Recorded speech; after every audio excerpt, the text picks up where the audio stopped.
no solamente son 20 votos del partido de Bolsonaro, sino que significa que Lula y, digamos, y el oficialismo tuvieron que articular un acuerdo muy amplio dentro de la Cámara. Recordemos que la Cámara tiene mayoría opositora, largamente mayoría opositora. O sea, para que nos demos una idea, tiene apenas más de un tercio de la Cámara el oficialismo entre el PT y los partidos más próximos, digamos, ¿no? Entonces, creo que de alguna manera eso es un buen ejemplo, un buen resumen, una buena foto de lo que siempre promovió Lula como presidente y de lo que está volviendo a hacer ahora, que es gobiernos de amplias mayorías, prioridad en la gobernabilidad y en una estabilidad económica grande. O sea que, y la reforma tributaria también un poco apunta a eso, ¿no? A sostener, a una simplificación. No tiene tanto ni ajuste ni grandes modificaciones de criterios macroeconómicos, pero sí de simplificación tributaria, de orden con las intendencias y los estados municipales. Entonces, ahí me parece una buena primera foto. Está bueno lo que decís y que es un ejemplo de cómo Lula va articulando, pero también lo que tengo entendido, o sea, y un poco argumentando como lo está diciendo vos, usando ese argumento de que de alguna forma no es una medida que vaya al hueso, de alguna forma no es una reforma progresiva en el sentido de hacer progresivo el cobro de los impuestos, y si bien es una reforma que hace 20 años, por lo menos yo escuché por ahí, que se venía debatiendo, se venía proponiendo, digo, no es una bandera del PT. Cuando se refiere particularmente, o no, capaz que sí lo es, no lo sé, y cuando se refiere a banderas del PT, digo, de alguna forma, no sé, acercarse, capaz que es un tema escabroso, ¿no? Pero digo, de lo que es la condena al golpe de Estado, de lo que fue la dictadura brasilera, o a temas inherentes al PT, buscar una redistribución del ingreso, y cómo lo está llevando Lula en la gobernanza. Lula lo lleva bien y mal. Lo lleva bien por el lado de que, o sea, tratemos de ponernos en el 30 de diciembre de 2022. Los problemas para Lula no iban a ser en principio su vínculo con el PT o con su base más progresista, que fue la que lo eligió, la que lo votó y la que lo terminó, digamos, ¿no?, colocando donde está. Sino que lo que todos nos preguntábamos era cómo iba a ser para gobernar con un Congreso tan opositor. En ese sentido, la está llevando muy bien. ¿Por qué? Bueno, porque está logrando avanzar en acuerdos, mal que mal, porque esto también yo lo estoy diciendo así de una manera muy general, pero cuando uno cuando uno ajusta un poquito el zoom, cuando hace una mirada menos gruesa y un trazo más fino, están habiendo muchos conflictos. Por citar un ejemplo, hace poco, no sé si se enteraron, se eligió a un nuevo presidente de la Corte Suprema. Lula tenía y se terminó eligiendo para que vaya a la Cámara de Senadores a ser elegido para una vacante en la Corte Suprema, quien había sido el abogado de Lula en las causas que lo terminaron metiendo preso, que se llama Cristiano Sanín Martins. Terminó siendo elegido, pero lo particular del hecho es que el PT también tiene minoría en la Cámara de Senadores, y Cristiano Sanín Martins terminó siendo elegido con más votos, o sea, no solamente con la base del PT, sino que también siendo elegido por la base más conservadora de la Cámara. Incluso, haciendo números, los votos en este caso son secretos, no se puede saber quién votó en quién, pero dado el placar, como le dicen, ¿no?, los brasileños, dado el resultado final, se puede saber que por la cantidad de votos que sacó Cristiano Sanín Martins, es obligatorio que haya habido algún voto inclusive del PL. ¿Y qué pasó? Esto pasó hace más o menos 2 meses, y Cristiano Sanín Martins ya tuvo algunas decisiones que enojaron mucho a la base del PT, y eso, por ejemplo, está siendo una cosa que le está generando mucho revuelo. Decisiones conservadoras desde la Corte Suprema. Por ejemplo, Cristiano Sanín Martins se opuso a la flexibilización en el porte, digamos, en la pose de marihuana para el consumo personal, que se le decidió ahora hace poquito y lo votó en contra, que es digamos, una bandera de los sectores más progresistas y que, digamos, había mucha esperanza con que el PT pudiera colaborar en eso. Nombro ese tipo de cosas porque justamente sirven de ejemplo a eso que decías vos, ¿no? Como Lula pareciera que está todo el tiempo haciendo un equilibrio entre la gobernabilidad de la política profesional, real, institucional, y su base militante a la que está todo el tiempo pidiéndole, ¿no? Como que espere, ¿no? Como todo el tiempo. Ahora, todo eso siempre apoyado sobre un equilibrio macroeconómico muy importante. En Brasil, desde que asumió Lula, no solamente que por ejemplo, ¿no? La inflación no subió, sino que además se apreció el real muy fuertemente. O sea, al momento en que Lula había asumido, de cuando Lula asumió a hoy, hay una baja de más del 12% del dólar en relación al real. Y ni siquiera estamos en el pico, porque a fines de julio estábamos hablando de arriba del 16%, la apreciación del real contra el dólar. Y eso, obviamente, sí, perdón. No, perdóname vos, no te interrumpí, pero eso también te traía, y la pregunta siguiente venía por ese lado, que era la discusión de Lula con el presidente del Banco Central para la baja de la tasa, ¿no? Porque Lula sentía de que no estaba contraído. Y me llama la atención lo que decís de que, o sea, no solamente por decir alguna frase, no fue solamente que negoció con el centravo, sino que abiertamente están ahí ya un poco más entregados, por decirlo de alguna forma, la gente del PL.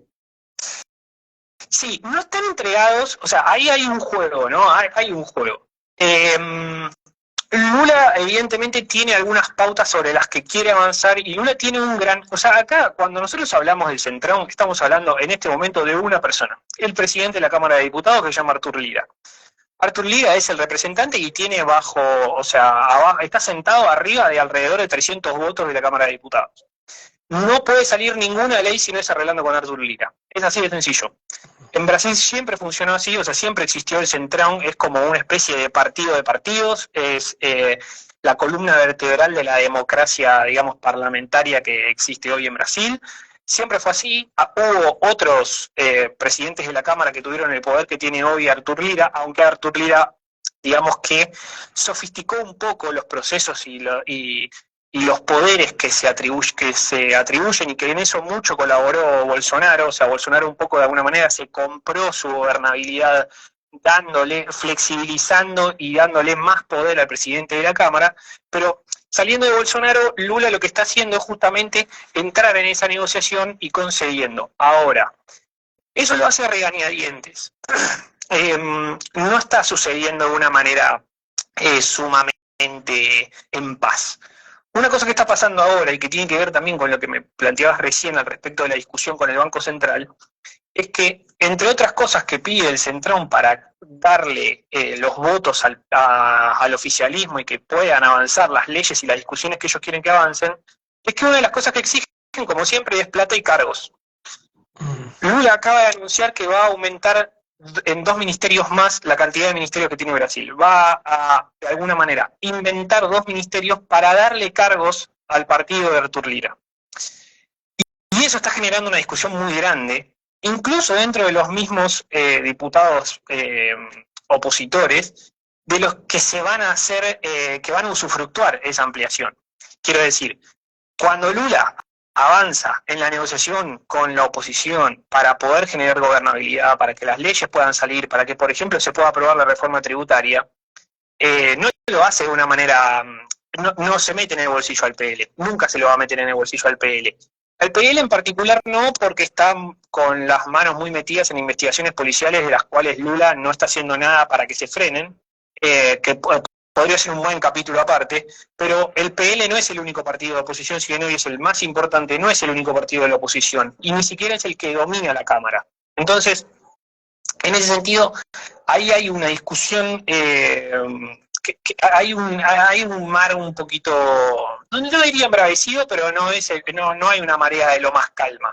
Por ahora, Lula lo viene manejando bastante bien, lo cual le trae, por otro lado, como decíamos al principio, las quejas de sectores del PT y de sectores del progresismo general brasilero, que porque justamente para poder generar esos acuerdos tiene que conceder cosas que para ellos eran... que a ellos les duele, digamos, ¿no? O sea, son derechos conquistados o posibilidades o espacios dentro de la máquina pública que no ocupan ellos. Entonces, Lula está todo el tiempo haciendo un poco ese equilibrio.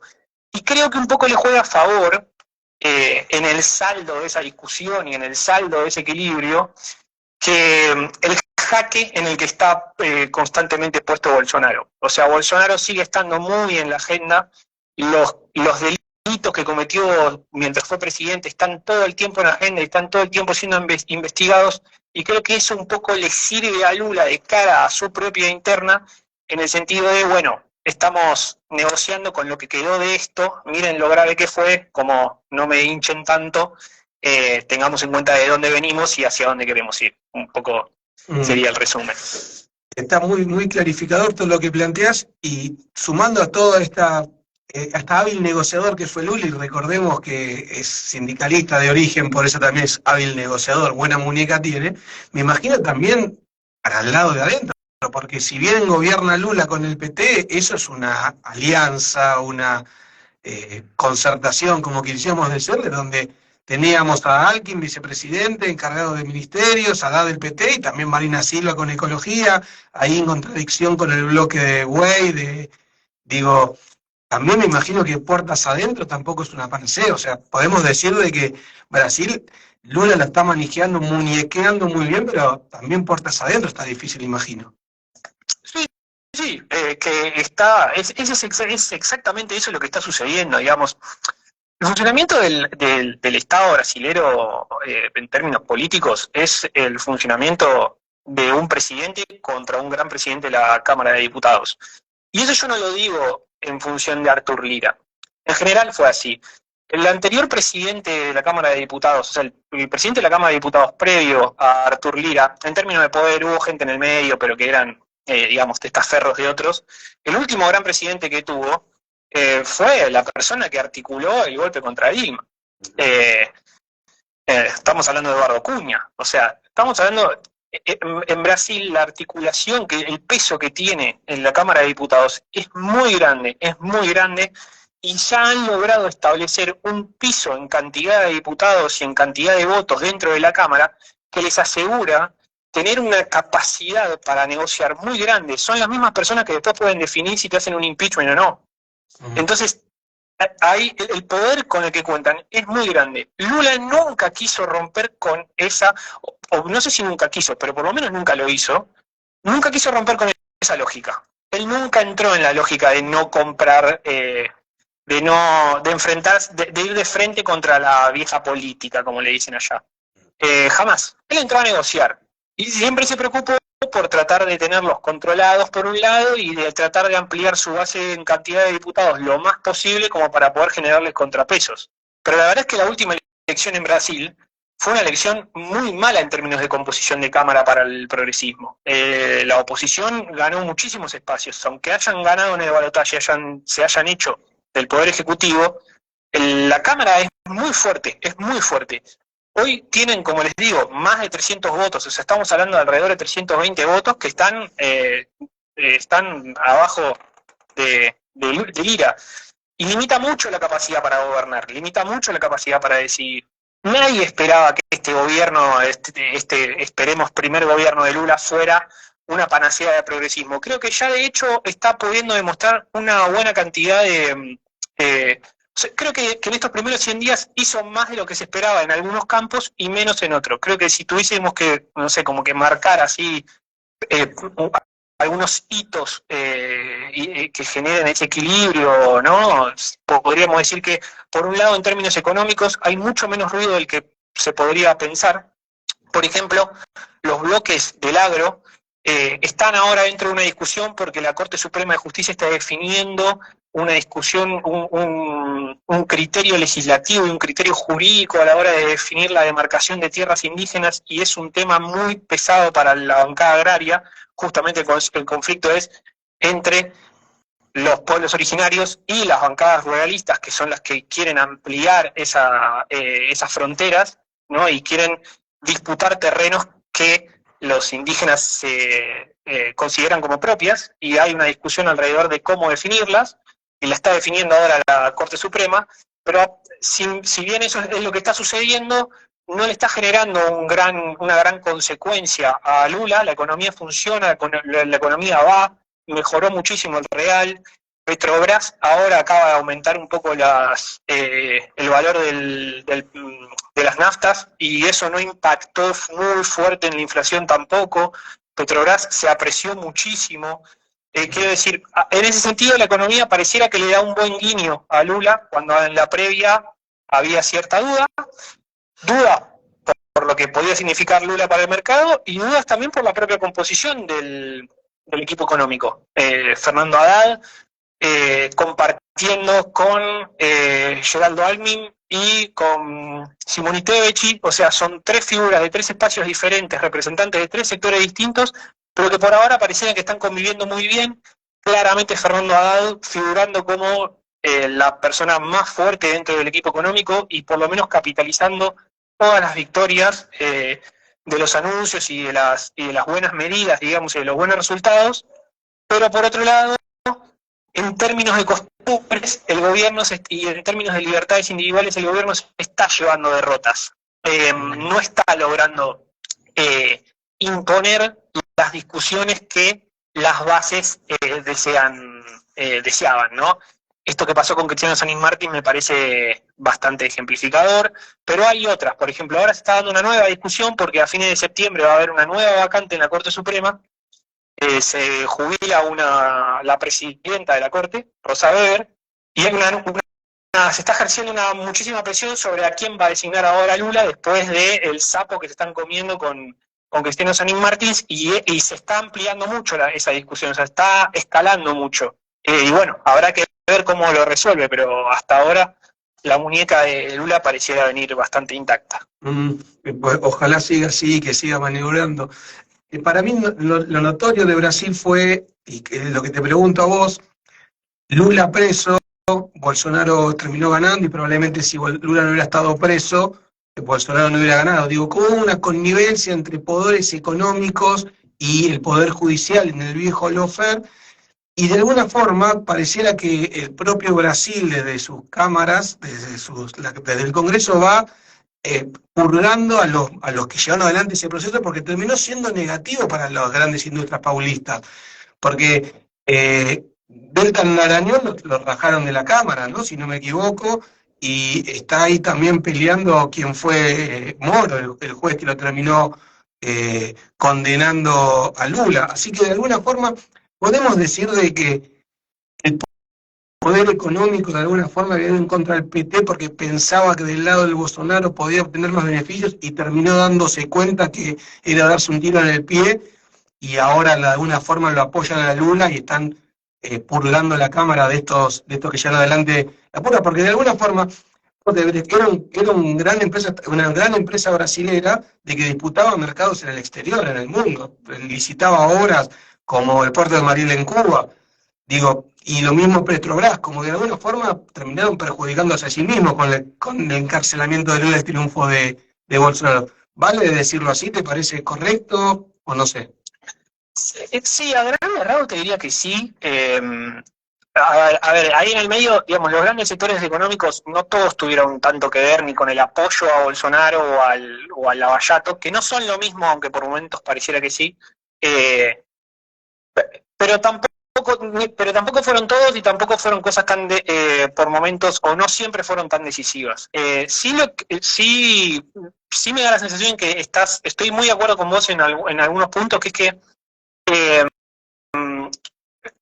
hubo un momento en el que de alguna manera se alinearan las opiniones en la opinión pública, vale la redundancia, respecto a que la presidencia de Bolsonaro era inviable para el bienestar general. Y eso vale no solamente para los sectores de más bajos recursos, sino también para las personas de más altos recursos.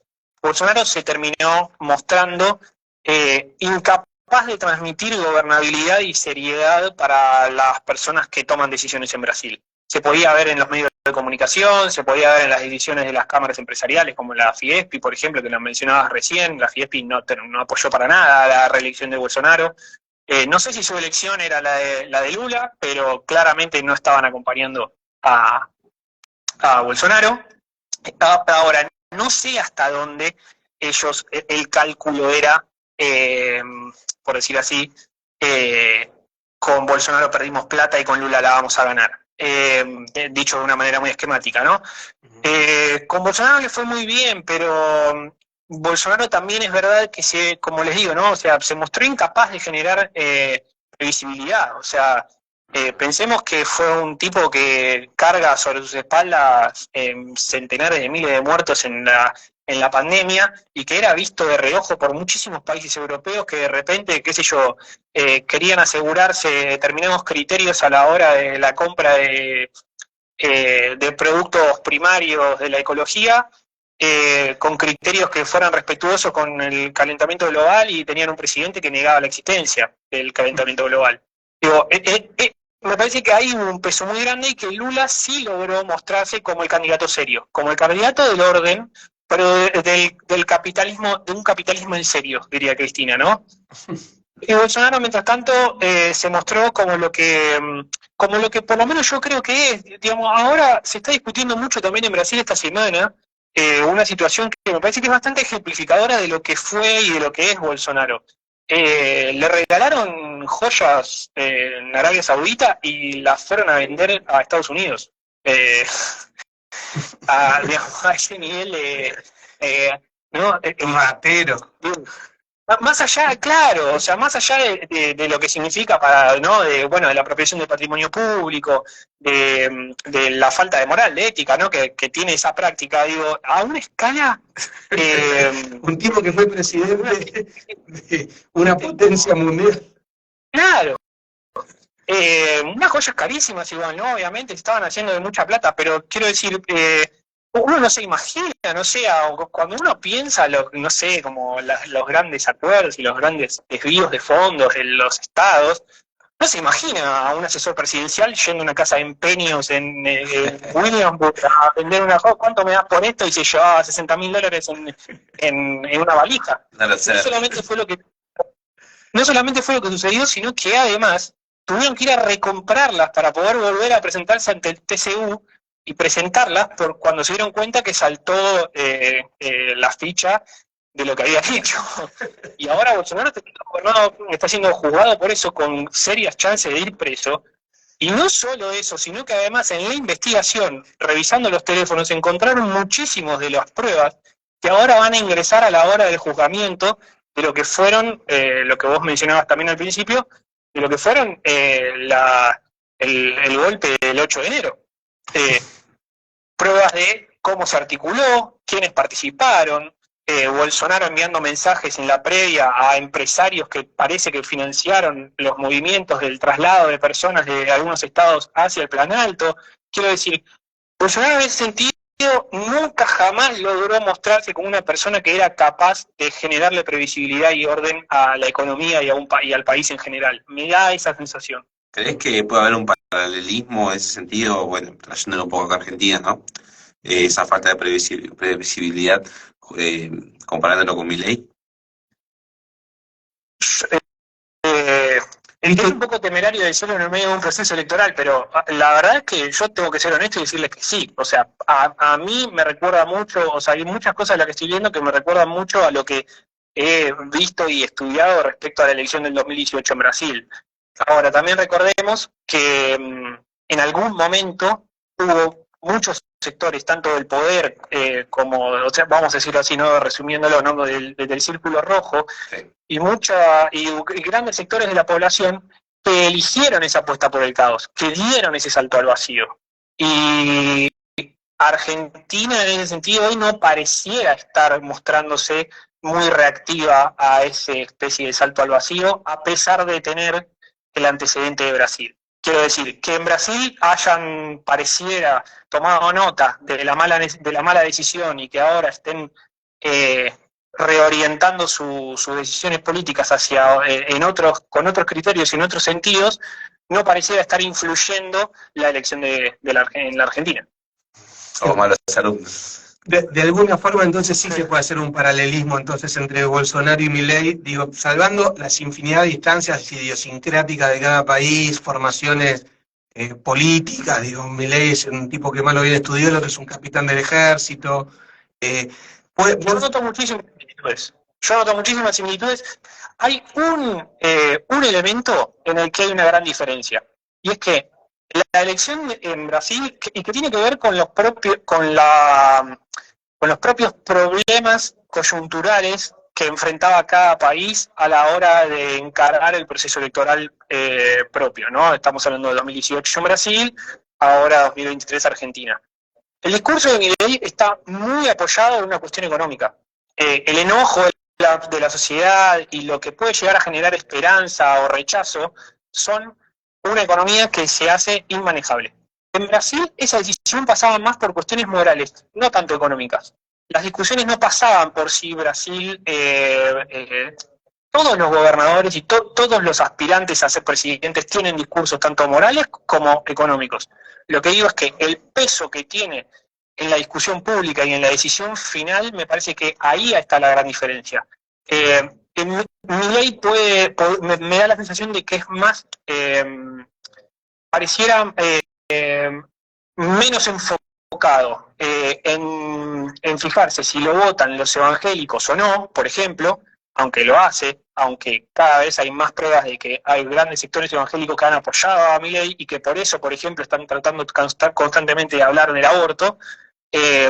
Ahora, si bien eso existe, pareciera que lo que lo hace inflexible, lo que lo hace ser a Milei es un discurso sobre la inflación, sobre el gran problema que tiene Argentina hoy, lo que nos preocupa a todos, a los de derecha, a los de izquierda, a los ricos, a los pobres, a todo el mundo.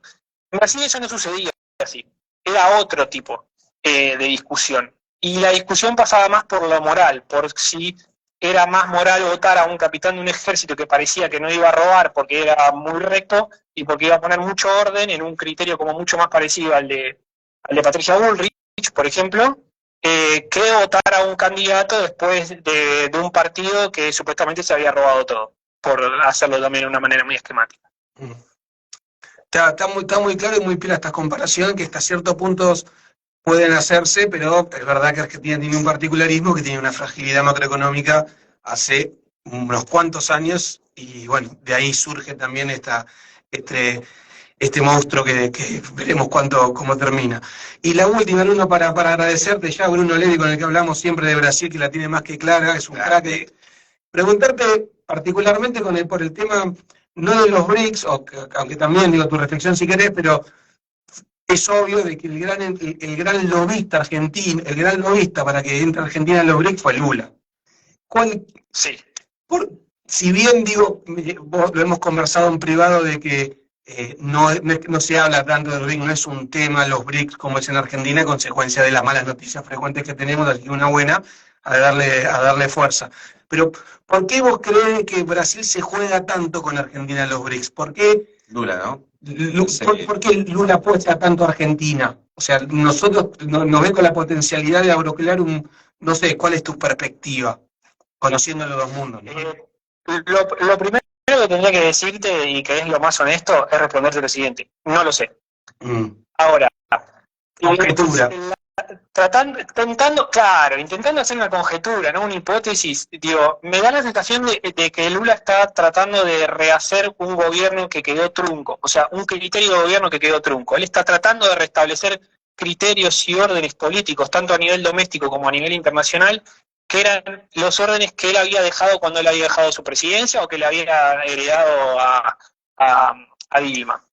En ese sentido, me da la sensación de que él, a pesar de los inmensos cambios que hay a nivel de política internacional, él sigue buscando la manera de hacer de Brasil un liderazgo internacional. Y en ese sentido, creo que para él, por ejemplo, hacer lobby para el ingreso de Argentina dentro del BRICS, le daría más margen de maniobra dentro de las discusiones del propio BRICS, por ejemplo, ¿no? O sea, sería sumar a un país con una fragilidad económica muy grande y al que le debe mucho, digamos, le debe mucho a Argentina a Brasil, digo, por lo menos en este corto periodo. Digo, creo que podría haber como cierto beneficio en ese sentido, ¿no? Como a la hora de discutir y de reorientar discusiones internas a los BRICS, bueno, tener un aliado, un país con un criterio común, fácil de convencer, me imagino, para él. Así que mi conjetura sería un poco por ahí. Le daría musculatura a su liderazgo internacional. Ahí va. Pero bueno, la verdad es que no está claro. No lo sé y no es más que eso, no es más que una conjetura. Yo, la verdad es que en Brasil en su momento se había discutido mucho el tema de la moneda común, por ejemplo, había picado mucho, no sé si se acuerdan, pero hace un tiempo se había dicho que Argentina, claro, iba a avanzar en una discusión de una moneda común con Brasil y no sé qué, en Brasil había generado bastante rechazo, porque Argentina, bueno, por los problemas económicos que tenía Argentina y se había hablado muchísimo. Y la verdad es que yo en su momento lo pensaba y sigo pensando que me cuesta pensar en en un gran beneficio económico que pueda tener para Brasil, digamos, juntar tanto su economía a una economía tan frágil como la Argentina. Pero bueno, evidentemente ellos también sacan beneficios cuando, por ejemplo, se aseguran exportaciones a determinada cantidad de años y seguramente a precios convenientes. Digo, en ese sentido, probablemente nosotros no estemos registrando algunas de las ventajas serias que debe estar sacando Brasil a la hora de negociar con Argentina. Por lo que decís claramente que vos sos un seguidor de la política brasilera, si fue más una jugada de Lula que un empuje no sé si jugada de Lula, pero no fue un empuje masivo de los sectores industriales paulistas o de sectores de poder de envergadura, como si se manifestaron abiertamente en contra que decís cuando el sur, esa moneda común, surgió como alternativa. Claro, sí, yo en principio tendería a considerarlo así. No es un tema que, te repito, no es un tema que venga siguiendo muy de cerca, pero hacia ahí se orientaría mi conjetura. Creo que es más bien una perspectiva de política internacional propia de Lula y del lugar que él le quiere imprimir a Brasil en el mundo, que en su momento lo había logrado. De hecho, bueno, vos me mencionabas antes, ¿no? Como las grandes constructoras brasileras yendo a construir, por ejemplo, el aeropuerto de Miami. Bueno, eso tenía que ver también con una perspectiva de liderazgo internacional que Lula quería imprimirle a Brasil y a su propia industria. Él quería que Brasil fuera una potencia mundial. Y no le daba lo mismo, no le daba lo mismo la libre competencia. Él iba y salía a vender producto brasilero al mundo. Cada reunión que había, cada comité internacional que había, él iba a vender producción brasilera. Muchas veces después eso se terminaron usando como pruebas en su contra a la hora de pensar en situaciones de corrupción, ¿no? Lula yendo a representar empresas privadas brasileras que al final terminaban dando retornos a funcionarios públicos, pero es verdad que, digamos, sin quitar esa parte que probablemente sea y que ha sido juzgada y que Lula ya ha sido preso por eso, también es cierto que tiene que ver con una orientación política de política internacional, de inserción de Brasil en el mundo y de que él quiere imprimir un liderazgo que él considera que Brasil puede tener y que desea que tenga. Y quizá, ahí, como hipótesis dijiste vos, Argentina ahí un poco consolidando, solidificando en un voto común, pero también aguas abajo, porque Argentina limita con países que Brasil no limita, como Chile, digo, uno de los pocos que no limita aparte de Ecuador, pero también Chile quiere jugar en ese aspecto. Y la verdad que está bueno esto que plantea Bruno. La verdad está muy bueno. Nos quedamos con un montón de ideas recontra clarificadoras en torno a entender lo que está pasando en Brasil hoy, es buenísimo.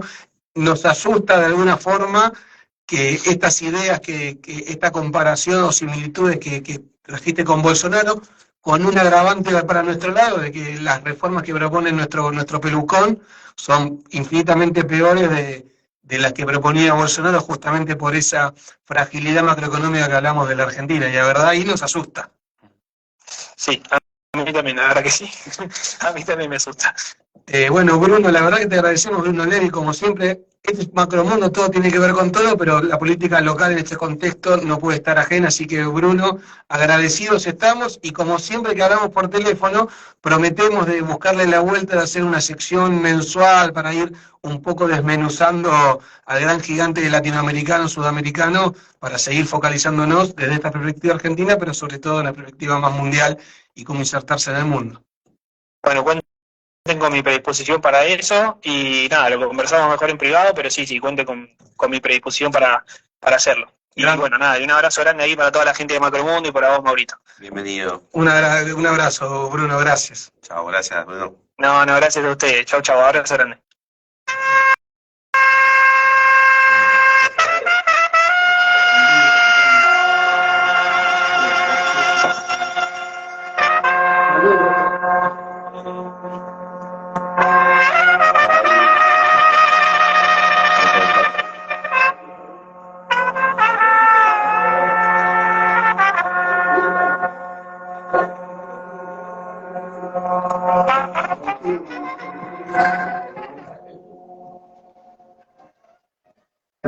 ¿Cambiaste la cosa?